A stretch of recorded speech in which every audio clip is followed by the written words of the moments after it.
Rangkaian arus bolak-balik Alternating Current, materi kelas 12. Adapun tujuan pembelajaran pada materi ini yaitu ini merupakan peta konsep dari rangkaian arus bolak-balik. Apa itu rangkaian arus bolak-balik? Arus bolak-balik atau alternating current merupakan arus dan tegangan listrik yang besarnya berubah terhadap waktu dan mengalir dalam dua arah. Seperti pada gambar ini, terjadi arah bolak-balik pada tegangan dan arus. Rangkaian arus bolak-balik dapat diaplikasikan pada rangkaian RLC. Rangkaian RLC murni terbagi menjadi tiga jenis. Yang pertama, rangkaian resistif yang dilambangkan dengan R.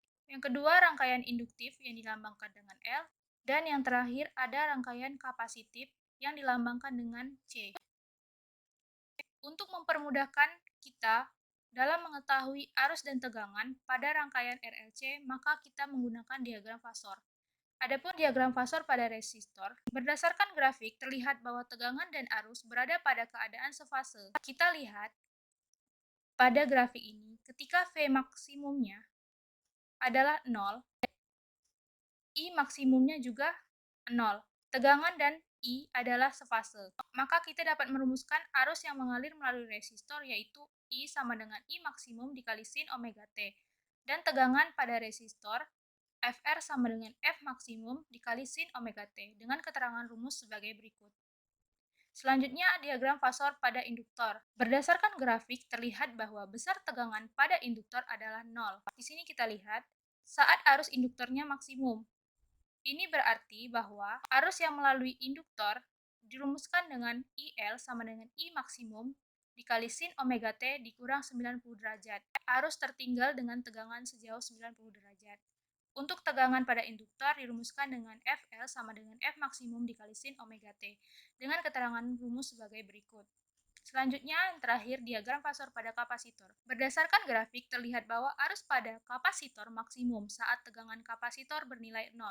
Di sini dapat kita lihat arus bernilai maksimum ketika V-nya 0. Maka dapat kita rumuskan arus yang mengalir melalui kapasitor yaitu IC sama dengan I maksimum dikali sin omega T ditambah 90 derajat. Kemudian tegangan pada kapasitor dapat dirumuskan dengan Fl sama dengan F maksimum dikali sin omega T dengan keterangan rumus sebagai berikut. Selanjutnya ada rangkaian seri RLC. Rangkaian seri RLC adalah rangkaian yang terdiri dari resistor, induktor, dan kapasitor yang terhubung pada tegangan bolak-balik dan disusun secara seri. Adapun sifat dari rangkaian seri RLC, arus pada rangkaian seri RLC itu bersifat sama. Kemudian untuk beda potensialnya pada rangkaian seri RLC itu berbeda dengan keterangan rumus sebagai berikut. Di sini kita juga dapat menghubungkan tegangan dengan arus dan impedansi yang akan kita pelajari selanjutnya.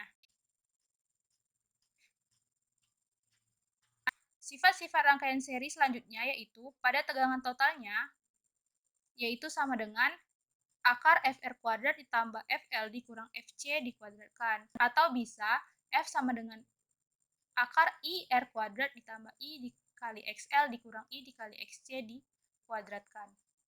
Untuk impedansinya sendiri, yaitu kita ketahui bahwa Z tadi adalah V dibagi dengan I. Maka nilai Z sekarang adalah R kuadrat ditambah XL dikurang XC dikuadratkan. Rumusnya adalah FL dikurang FC per FR dengan keterangan rumus sebagai berikut. Nah, kemudian terdapat diagram fasor hubungan antara I, XR, XL, dan XC. Rangkaian seri RLC memiliki tiga kemungkinan. Yang pertama, jika nilai XL lebih besar daripada XC, maka rangkaian akan bersifat induktif. Yang kedua, jika nilai XL lebih kecil daripada XC, maka rangkaian akan bersifat kapasitif. Dan yang ketiga, jika nilai XL sama dengan XC, terjadi resonansi. Kemudian untuk resonansi sendiri dirumuskan F sama dengan 1 per 2V dikali akar LC dengan keterangan rumus sebagai berikut. Selanjutnya yaitu daya disipasi dan faktor daya. Daya disipasi dapat diartikan sebagai proses irreversibel atau sejumlah daya listrik yang hilang atau terbuang secara sia-sia ke lingkungan sehingga tidak termanfaatkan sebagaimana mestinya. Rumus dari daya disipasi sebagai berikut.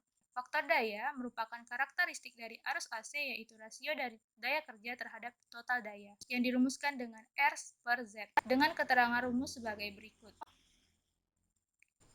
Baiklah, sekian materi tentang rangkaian arus bolak-balik. Terima kasih. Sampai jumpa di lain waktu. Wassalamualaikum warahmatullahi wabarakatuh.